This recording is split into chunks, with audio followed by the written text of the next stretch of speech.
The cop in mirrored aviators reached for my pool fob like a bouncer collecting fake IDs. "Hand it over," he said, palm open, wedding ring flashing in the afternoon sun. I smiled, the kind of smile you give someone about to learn an expensive lesson, and slid my keys back into my pocket. Then I laid a different rectangle on the table. Credentials that made his reflection shrink in those fancy sunglasses.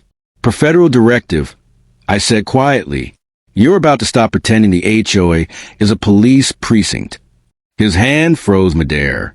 Around us, neighbors at the pool stopped mid-conversation. Even the water seemed to go still. I'm Nolan Price, quiet homeowner at Pine Hollow Reserve, a development with a mailboxes match.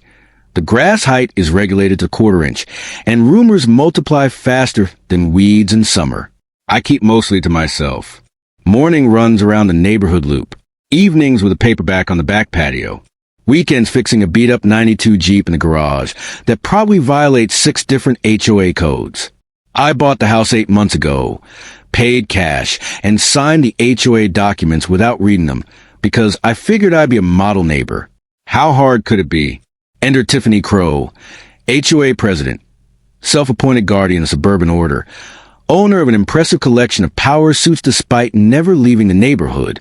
French tip nails click on her tablet like a judge's gavel, a spreadsheet addiction that would make accountants weep, and a belief deep and unshakable that God created cul-de-sacs for her personal dominion.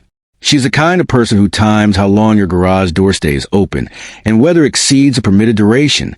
She's infamous for taping violation notices to garden gnomes, mailbox posts, even car windshields if you park 1 inch over the driveway edge. Also relevant to this story, her husband, Officer Gary Crow of the Oak County Police Department, a man who thinks a badge is a skeleton key for domestic inconveniences. Gary is the cop who pulls people over for going 2 miles per hour over the limit in school zones during summer vacation. He wears his uniform to neighborhood barbecues and patrols cul-de-sacs like a knight enforcing law and order. One afternoon, he appeared at my door, fob in hand, confidence in his step, thinking authority was on his side. I leaned casually against the doorframe, sun casting shadows across the porch, and smiled. "Per federal directive," I said again, and his confident expression faltered. The neighbors peeked from behind sunglasses and towels, whispering, waiting to see what would unfold. I told him calmly to step back. "This isn't your jurisdiction," I said. Gary froze, squinting, sunglasses reflecting the glint of my badge. He didn't know what I was, who I was, only that this quiet man, the one who barely waved at neighborhood barbecues, suddenly radiated authority far beyond his imagination. I watched his movement slow, hesitation breaking the rigid military posture he prided himself on. Meanwhile, Tiffany Crow appeared from the side, tablet in hand, clicking frantically, expected to back her husband with spreadsheets and fines. Instead, she found herself staring at a calm man who didn't flinch, who didn't argue, and who now had every advantage in the encounter. I explained the boundaries, the federal directives, and the jurisdiction rules in measured, even tones. Gary's jaw tightened. Tiffany's eyes widened. The poolside crowd leaned forward, sensing the absurdity and gravity collide. For a moment, time seemed to pause. Every tiny detail mattered. The glint of badges, the rustle of papers, the subtle tension in sunlit suburban air. Gary slowly stepped back, realizing the overreach he had committed, and Tiffany's spreadsheets, once mighty, now seemed trivial and powerless.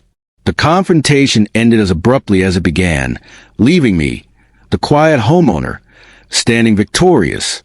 Yet the neighborhood would buzz for weeks over the encounter, whispers of authority and deception mingling with tales of HOA absurdity. My pool keys were returned to my pocket, the Jeep untouched, and my weekends remained mine. Pine Hollow Reserve returned to its regulated, measured rhythm. The mailbox is still identical, the grass still quarter-inch perfect, but the tale of the quiet man who outmaneuvered the overzealous HOA cop became part of local legend. Even as neighbors resumed gossip and routines, I sat on the back patio, paperback in hand, sunlight glinting on the pool water, savoring the calm I had restored. And I knew no